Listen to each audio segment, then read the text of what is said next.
La campagne électorale ouverte le 8 janvier en vue des élections locales, municipales et départementales prévues le 23 janvier après fin ce vendredi 21 janvier. 15 jours de campagne, d'ambiance, de promesses mais aussi et surtout 15 jours de violence qui ne cessent d'être notés depuis le début de la campagne. Confrontations et affrontements entre différents partis. Des guerres de mots et attaques entre les candidats et militants. Comme c'est le cas des affrontements entre Doudou Ka et Ousmane Sonko qui ont fait plusieurs blessés en Casamance. Après Guédiawaye, Médina, Mbour, la population de Sacré-Cœur est aussi entrée dans la danse. Les partisans du candidat de la coalition Yewwi Askan Wi de la ville de Dakar auraient attaqué une famille à Mermoz Sacré-Cœur. Barthélémy Diaz, qui pour lui, seules deux options s'offrent à lui. Soit il gagne, soit il sera en prison. D'ailleurs, Abdou Karim Fofana l'accuse d'être habitué à la violence. Keur Massar aussi n'est pas en reste. Deux membres d'une même famille, Talla Sall 3 ans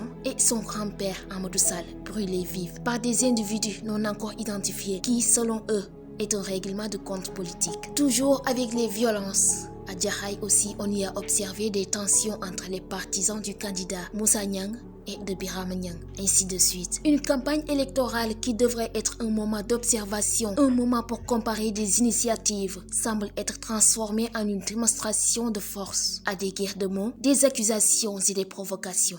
À qui la faute? Les hommes politiques?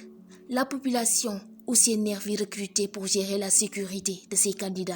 À vous de juger. À propos, qui sera le futur maire de la ville de Dakar? Le rendez-vous, c'est le 23 janvier 2022, le jour de vérité.